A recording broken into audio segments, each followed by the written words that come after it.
I'm Kimroy Williamson, and I have been given the task of introducing our next speaker. Dr. Parris Lyew-Ayee holds a PhD in geography from the Oxford University and a Bachelor of Science degree in the Earth Sciences with first-class honors from the University of the West Indies. He is the director of the Geoinformatics Institute at the Lyew-Ayee Mona campus, where he is responsible for research and development of geospatial information systems, as well as services, solutions, and software development. He is author of many peer-reviewed publications and consultancy reports, including the award-winning Natural Hazards Atlas of Jamaica. He currently serves on many public and private sector boards, including Grace Kennedy, Water Resources Authority, Bureau of Standards, and eMedia Interactive. He previously served as director of the NHT and was once the director of the Department of Geography and Geology at the Lyew-Ayee. In 2014, he was selected as an Eisenhower Fellow, where he toured many of the world's largest leading organizations, along with highly select group of international leaders, where he developed global leadership skills and international professional networks. Today, he comes to speak to us on the impact of crime and violence on Jamaica's healthcare system. Please help me to welcome Dr. Lyew-Ayee.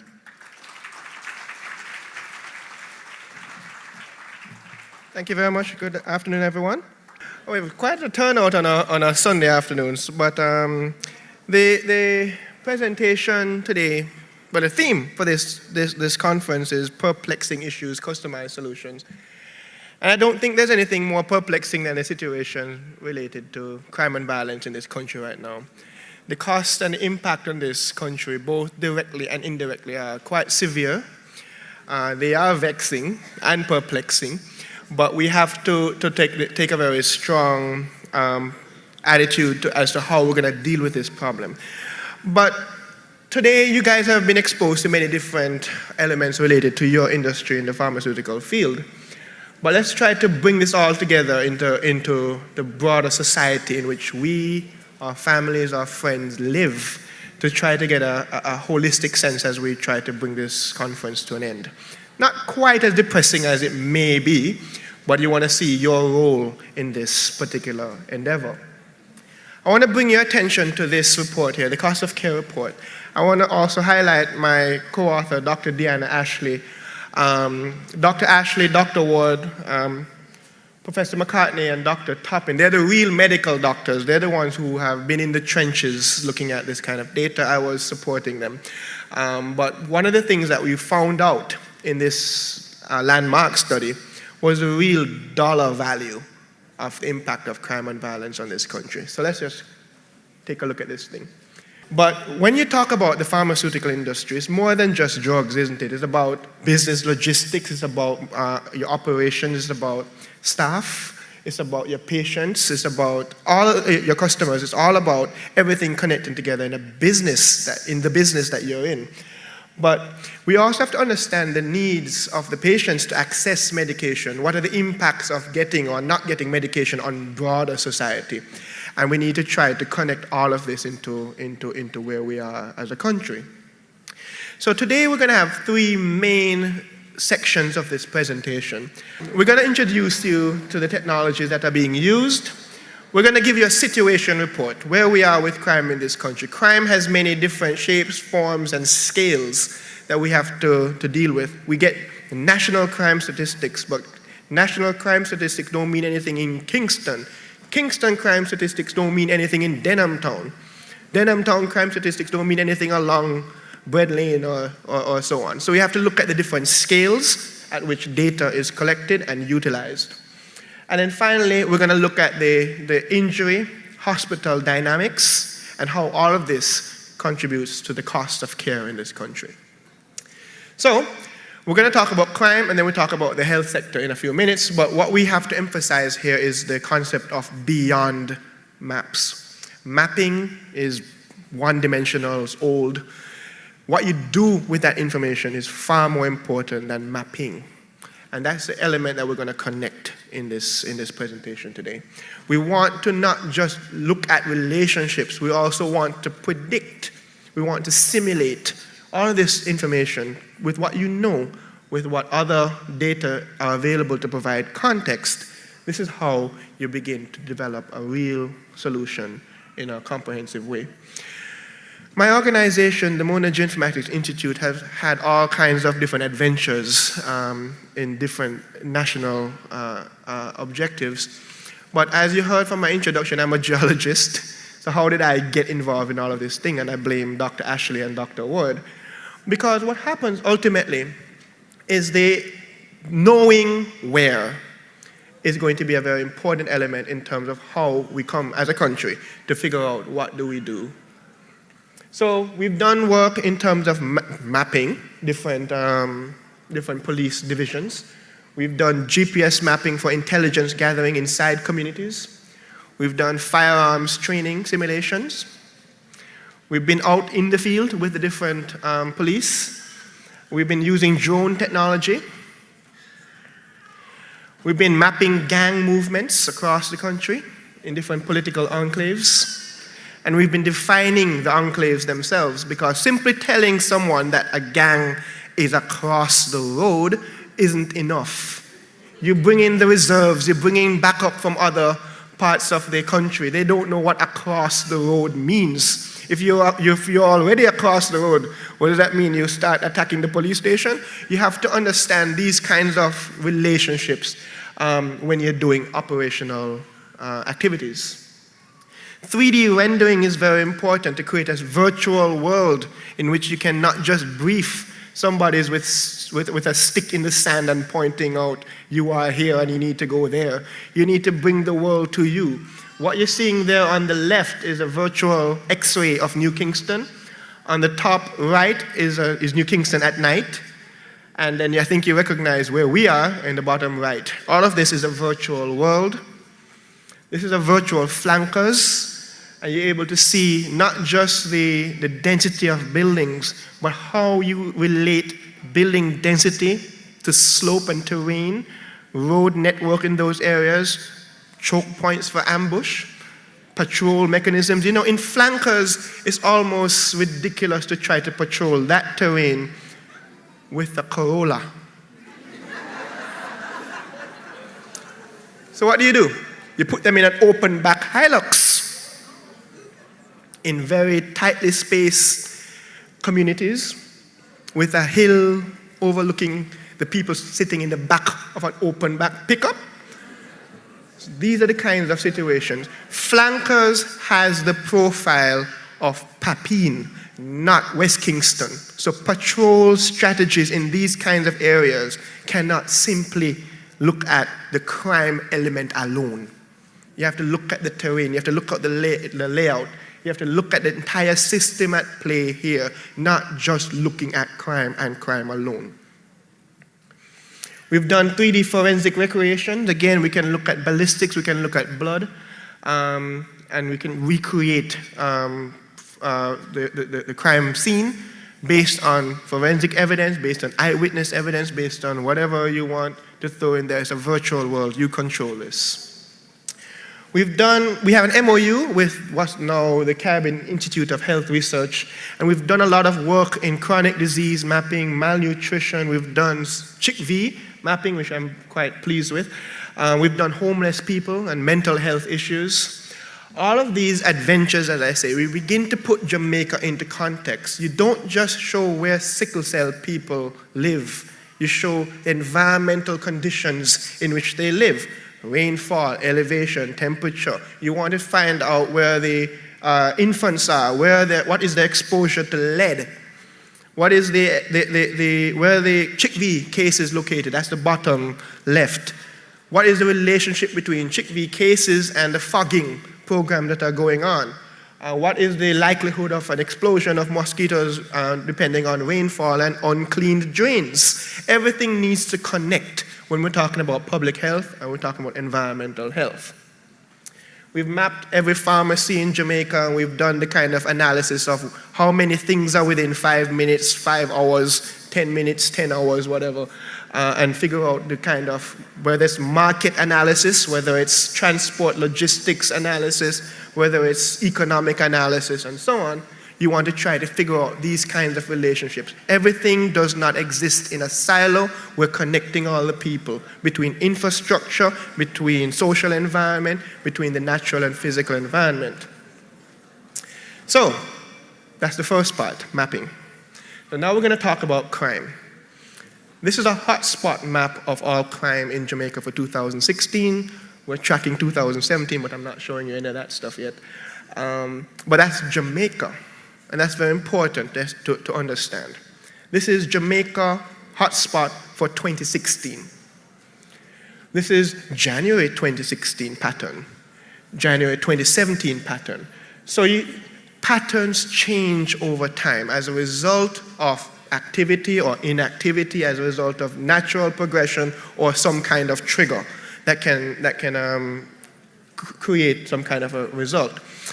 This is a map, a chart by the Igarapé Institute in Brazil that shows the different countries in the Western Hemisphere and the main crime centers and their main cities. What we're seeing here is that Kingston is the only city among the sample that it actually had a lower crime rate than the national average, and this is because of the effect of Montego Bay. Montego Bay is shifting the crime focus away from Kingston, and you begin to see that Kingston is the only city in the study that is below the national average. So, Kingston. That is Kingston in 2016. All of 2016, hot spot of crime in Kingston. That is first quarter 2016, second quarter, third quarter, fourth quarter. In other words, the pattern of crime changes over time, depending on the time period that's being analyzed. However, Kingston had a fairly predictable pattern, Spanish Town Road into West Kingston, and you do have warm spots, not hot spots, in Papine, Grants Pen, Mountain View, and so on. Although Grants Pen has been pretty cool lately, you do have very predictable hot spots in Kingston over time. However, Montego Bay for all of 2016. First quarter, second quarter, third quarter, fourth quarter. Montego Bay is unpredictable. We cannot predict the crime pattern in Montego Bay. Yes, you gotta know the scammer lived there, so that's not enough. That's not the same kind of pattern as it exists with gang-related issues in Kingston. Montego Bay has what is called a random pattern. And that's a cause for concern as to how we deal with that. So, people talk about different statistics for crime. You want to talk about crime by total crime. The #1 community for total crime in Jamaica last year was Spanish Town. Total crime. The #1 community for total crimes per 100,000 population would be Irwin St. James, but they only had 3. Central Downtown would have 54 crimes, but a per 100,000 rate of 2,500 crimes per 100,000 people. This is crimes, this is not just murders. And that's another very important statistic we need to understand. Crime is not just murders, in the same way a road traffic crash is not just a fatality. And we need to understand that in our reporting. In terms of crime per square kilometer, Denham Town is the #1 community in Jamaica. It has the most number of crime in the smallest area. We can do crime by road. Spanish Town Road is the worst road in Jamaica in terms of crime, followed by Old Harbour Road and so on. This is crime by total length of the road, but you can now break down that road into segments. So 3rd Street in Rima is the worst road segment in Jamaica, followed by Kid Lane, Bread Lane, and so on. These are individual stretches of the road. So in other words, scale is very important when you're trying to determine what it is that you're trying to deal with. Ballistics. What you're seeing there, every point that you see connected was a crime committed by the same gun. So these are all multi-gun crimes, okay? So you can see some dots are not connected, but they're connected to other dots, different gun. But each connected dot were crimes committed by the same gun. You can understand the kind of information in terms of intelligence, what you're looking for, how to deal with it, movement of gun, your patrol, your traffic checkpoints, and so on. This is important information to know. So, here we go. Third part of our presentation, the cost of care. What we're seeing here is that 40% of violent injuries, the victims are women, 60% are male. It can be very hard for me to read the actual statistics here, but you can see 45% of them were committed by someone they know, right? 15% were committed by a boyfriend or a girlfriend. So you have different statistics, different modes being analyzed here. But what we are seeing, and you can't really read it from the slide, but this is a particular case study.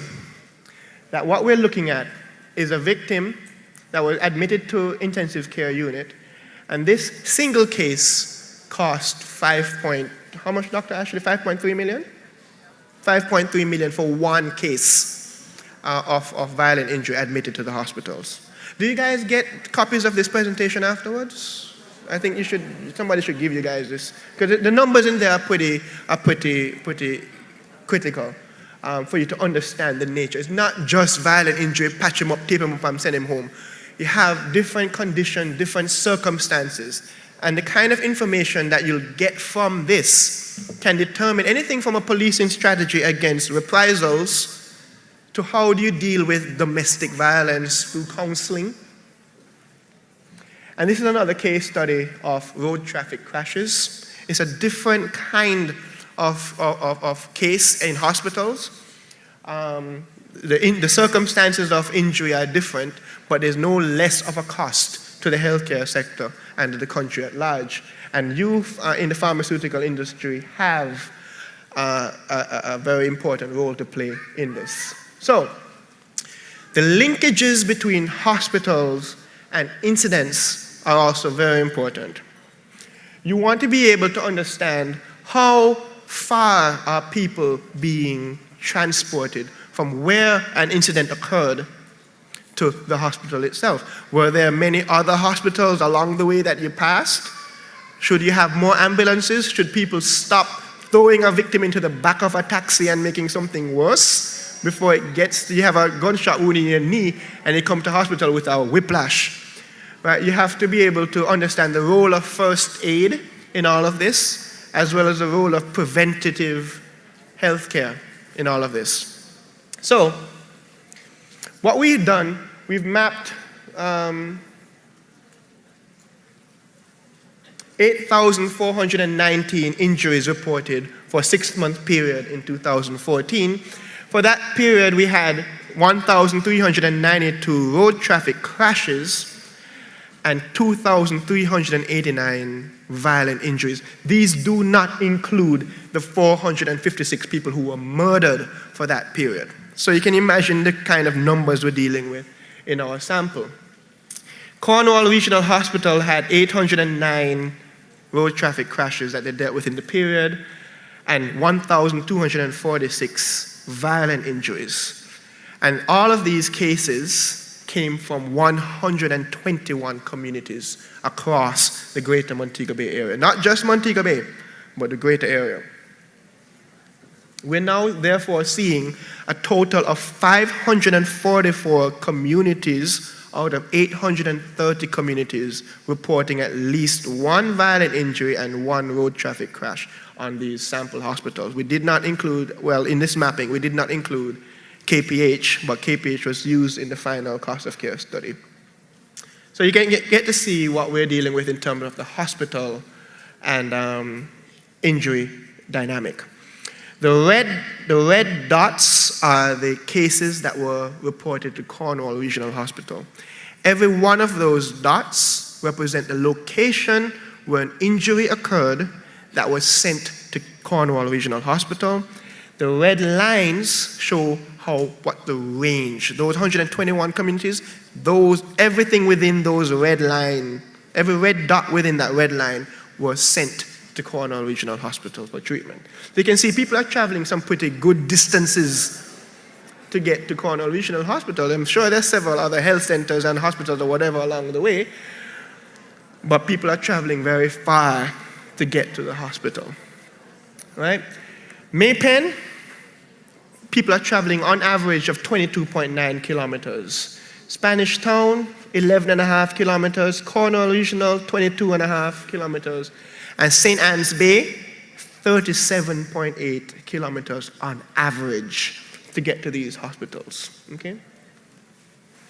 So we can look at distance relationships with the number of cases, and in many cases we see a lot of injuries that are occurring near the hospital. That's why you see those tall spikes with a low distance line running through it. But you do see the inverse occurring, where you have some very high spikes in the lines with very low injury counts. But these people are still traveling all the way to Cornwall Regional Hospital. So those are the cases at Cornwall Regional Hospital. You can see how many injuries and how many road traffic crashes are occurring by community into each hospital. So for Cornwall, downtown Montego Bay, Mount Salem, Flankers, Rose Heights, and Albion are the top communities being sent to Cornwall Regional Hospital for injuries, for violent injuries. But you do see somebody came from St. Andrew to go to Cornwall Regional Hospital, Friendship St. Mary, Port Maria St. Mary. This is not a simulation, this is actual figures. Somebody from Port Maria went to Cornwall Regional Hospital. I don't know if he got lost.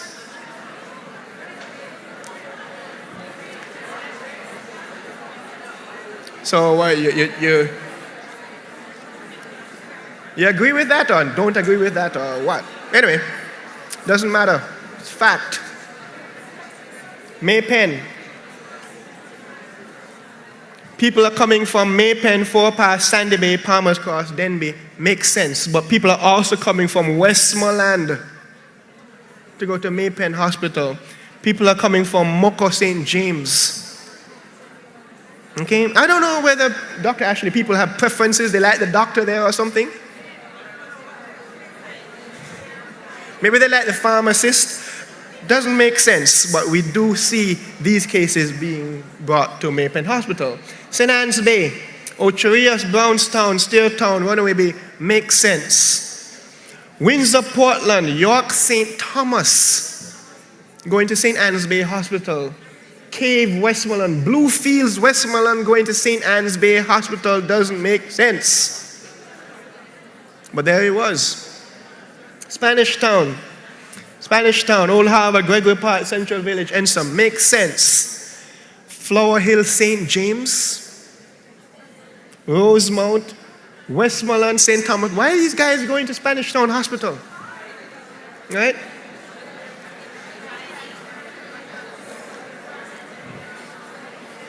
Right? This is intensive care, right, Dr. Ashley? This is not as if they were sent somewhere and then sent back afterwards. That's right. All right? So, in an ideal world, you'd go to the nearest hospital. Maybe there's some kind of a reason why people don't go to the nearest hospital, but in an ideal world, that's what you do. And the relationships between those lines and those bars become different in this world. But Spanish Town Hospital is the closest hospital for most crashes in the study, and Cornwall is the closest for most crashes in the West, the furthest hospital, closest hospital. KPH and Lyew-Ayee were not particularly close for crashes in this particular scenario. But these are road traffic crashes statistics. But what we do know is that injuries are found within general proximities of the hospitals. But where hospitals may have large ranges, and this is important, Cornwall Regional, KPH, are very big, very significant hospitals with significant resources, and they can treat a wide range of cases. But if you do have deployment of resources closer to where crashes are occurring, especially for violent injuries, what is the role now of prevention? What is the role of community intervention, social intervention, counseling, first aid in schools, in terms of reducing, preventing the need for someone from Westmoreland to travel to St. Anne's Bay Hospital? So we look at the direct costs now of injuries in Jamaica. We are looking at, in the case of violent injuries, direct costs in the 7 hospitals studied by Dr. Ashley and her team. We're looking at $2.2 billion, Dr. Ashley? $2.2 billion in direct costs from violent-related injuries in hospitals.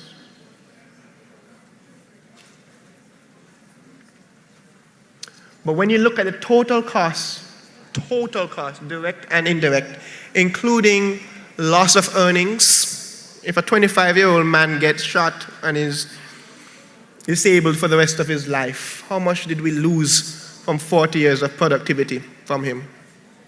Runs up to, including suicides, runs up to $12.6 billion in costs. For violent injuries, $3.6 billion, 44% of which is hospital stay, 1% is drugs, 12% is consultations, 13% is dressing and disposables. So that's where the costs are coming from. When you look at the average cost of violent injuries of $147,000 per person, $402,000 for a gunshot wound, $194,000 for a sharp force injury, and $115,000 for blunt force injury. This adds up with the number of cases that we see every year. There is, incidentally, there is a 4-to-1 relationship between violent injuries and crimes reported to the police. So what this means is that all those crime statistics that you see, multiply it by 4, and that's what's going to the hospitals. That's a lot. So, what we're doing here, we're trying to emphasize that data is very important. We want to understand the role of prevention at the community level. You want to talk about public education in trying to stem this kind of critical situation that we have here. We have to understand the need for first aid. It will be always important, but also equipment and resourcing for our medical personnel will be important. Now finally, what we want to talk about is the need for a multidisciplinary, multi-sectoral approach. What this means is that health data should not just stay with health practitioners. It needs to go to the crime interests. The crime data needs to come to you guys. So much of the country data system, including anything ranging from traffic data even, has to be flowing to many different people to understand the context in which we are dealing with. And what is important to someone who works at the university is that academic research cannot just stay within academia. It needs to be shared with the people in the field, in the trenches, And likewise, your data needs to be coming to the research arena, and it needs to have that free-flowing information between the two. Decision-making needs proper data, it needs proper information. You guys can't simply be reacting to certain situations that are going on out there. You guys need to plan your future as business people, but also as citizens with your own families to worry about. But I think that's the last slide. Are there any questions? That was, yeah.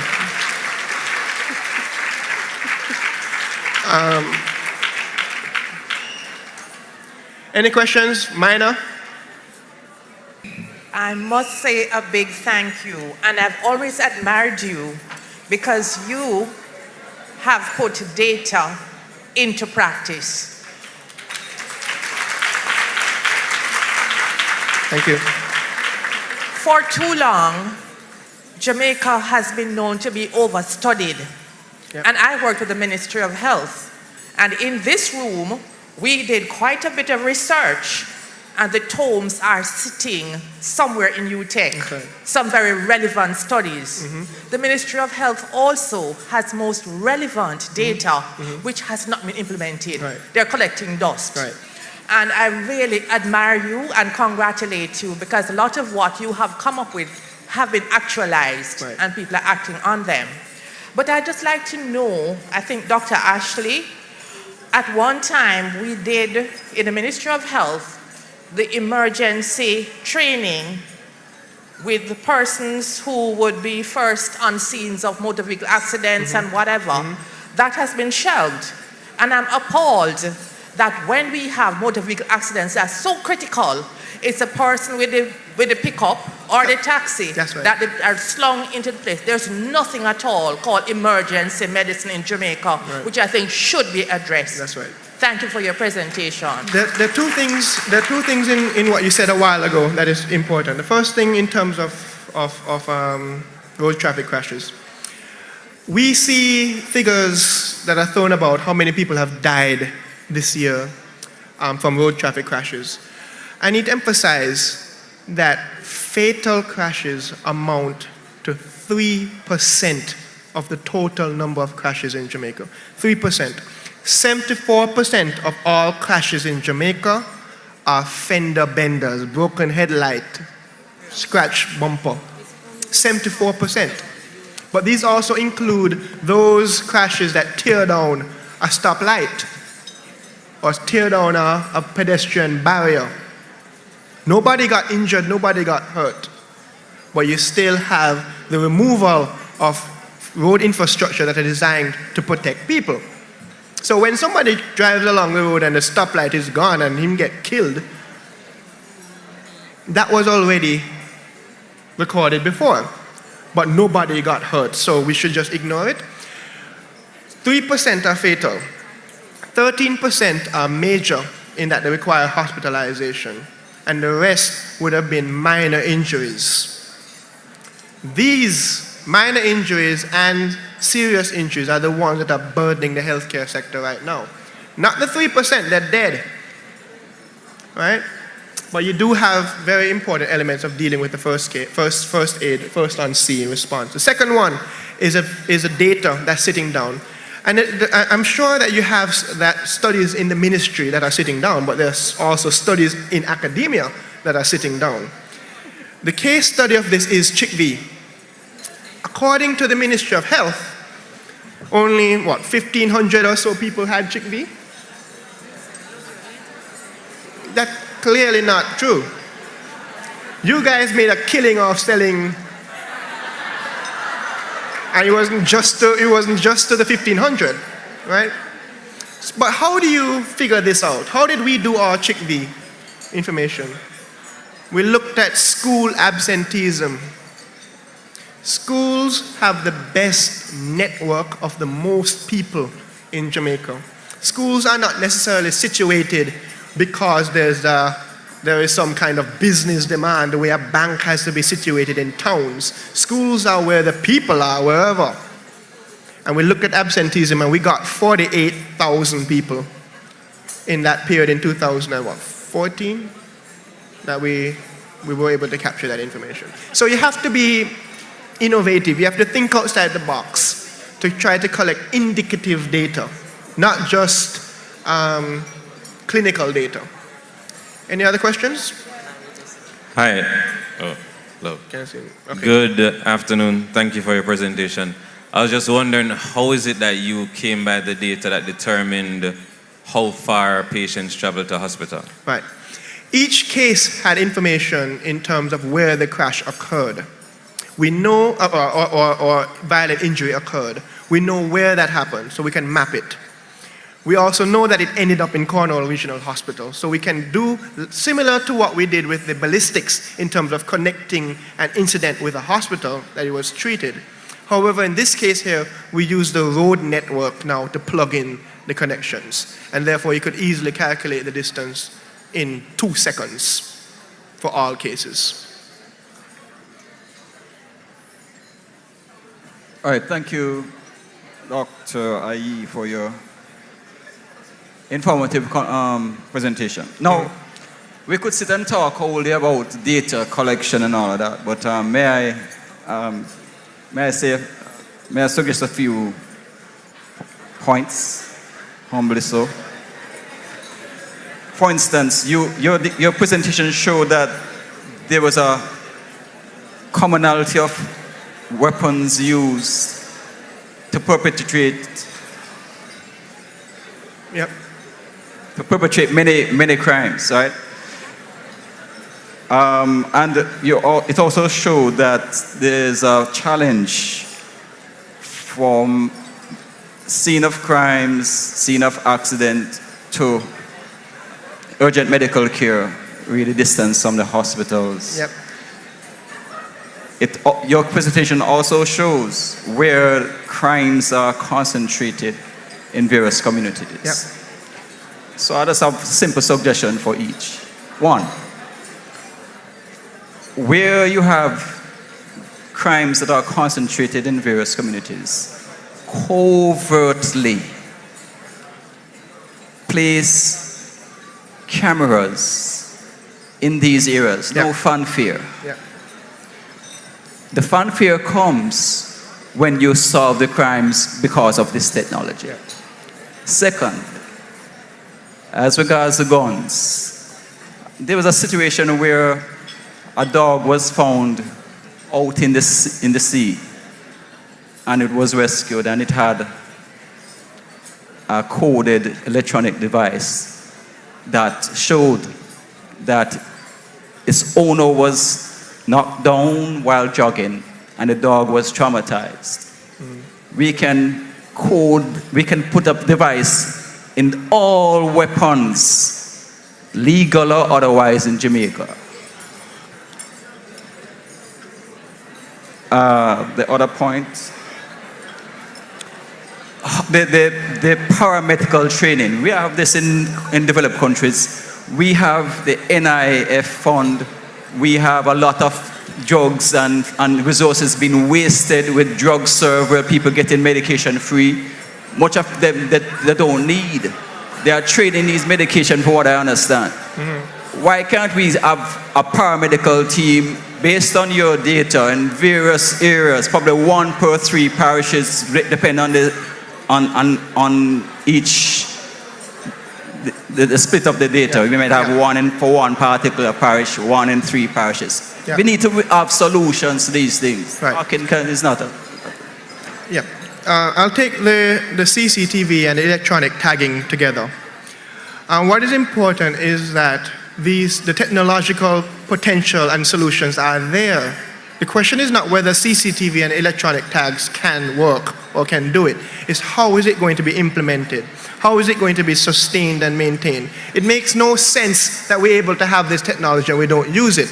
Case in point, right now, how many of you know along the Palisadoes main road, there is a speed camera averaging system, one of which the camera is located right across the road from Gypsum, and the other camera is located right across the road from Caribbean Maritime University.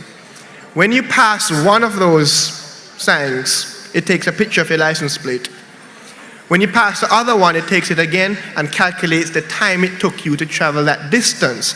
Now, if you were following the 80-kilometer speed limit, you should cross those points in a certain amount of time.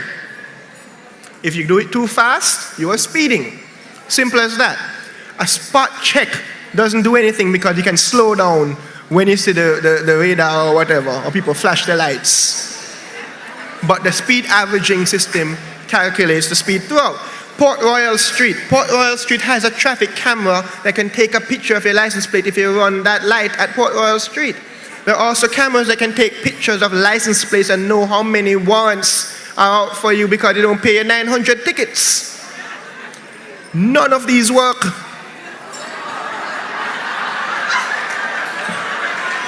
Every one of them take the picture, every one of them show the driver, none of them prosecuted. So it's not a technological problem. The situation here is the will to enforce the law. So CCTV, they even talk about shot spotter software. None of these work if you simply get a shrug, so it go. And that's apathy is the main problem getting in the way. Any other questions? Yes. Oops. Thank you very much, Dr. Ayee. Where are you? I'm Okay. The sun is in my eye right here. Okay. Thank you so much for your presentation. We were theorizing, and tell us how correct we could be with this theory. That maybe one of the reasons why persons go so far for healthcare could be related to the fact that they may be trying to evade the authorities. I don't know. And I'll try it myself. And the other theory, I don't know, maybe you can tell us, why is it that the same guns have been found to commit crime in so many different places? Any theories? I didn't get that last question. I'm asking if you have any theories on why you're saying that the same gun has been found to commit murder in many different places in the island. Okay. You have many different uses for the same gun. And what we have seen is the same gun being used on crimes along that street. And that tells me the gun is in that area. But when you see a gun being used for crime in Flankers, also being used for crime in Savannah-Lamar, it tells me that gun is mobile. We have many different theories regarding whether it's contract killing. It may not be the same gunman, but it is the same gun in the multiple crimes. And we also have situations where you have multiple shootings in a single event, all of which are with the same gun, all of which track in the same location. We have seen a gun used in about 4 or 5 crimes in Kingston and 1 in Port Antonio. That was weird. So you see, that event in Port Antonio was an outlier in terms of the use and pattern of that gun. But you do see situations where we're watching the gun moving up and down. What this means is that when the police conduct vehicle checkpoints, you need to know where.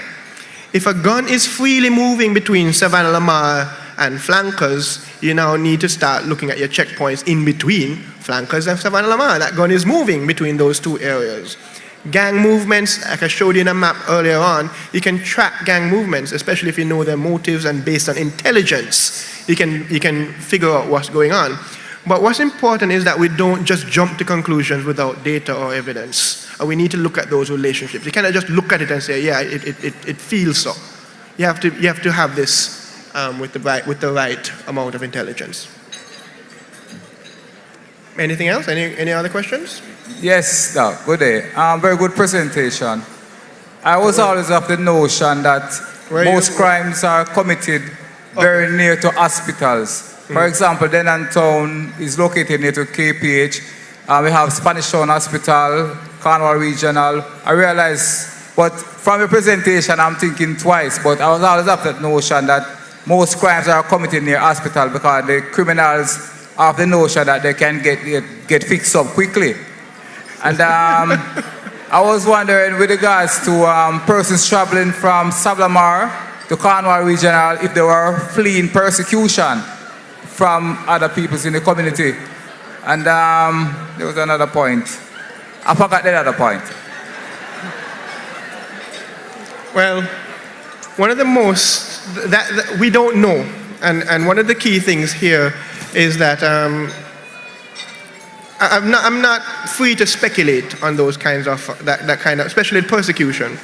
But we have seen patterns in other studies that we have done, where we look at where we for example track all reports now to the Halfway Tree police station, for example. Not just crime reports, but reports including lost documents and stolen passport, those kind of reports that are sent to Halfway Tree.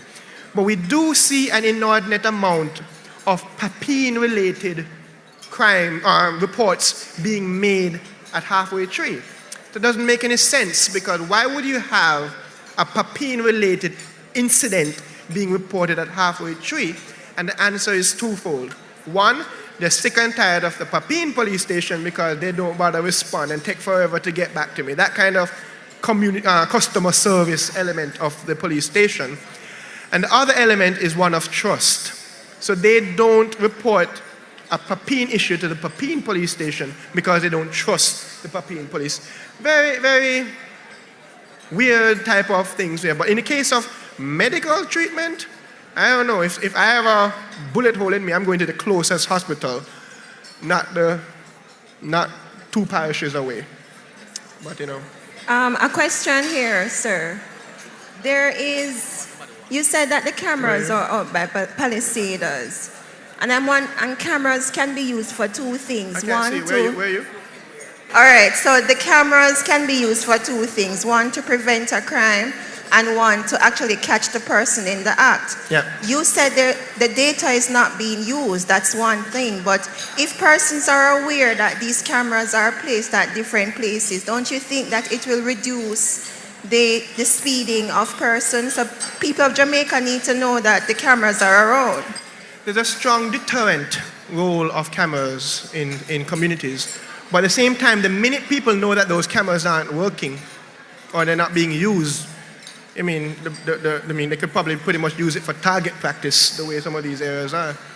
But the reality is that, yes, there is a deterrent role in it. But until we are able to actually do something with it rather than just it's sort of like a beware of the bad dog and you don't have a dog. So you have to be very important. Thank you all very much. On behalf of the Cari-Med group and specifically the Apotex team, and of course our guests at the CE, I'd just like to extend this token of appreciation to Dr. Lyew-Ayee for a very informative and interesting presentation. One I'm sure many of us will take the key concepts and some of the key notes right back to our family members as well as the wider society. So thanks again. Thank you.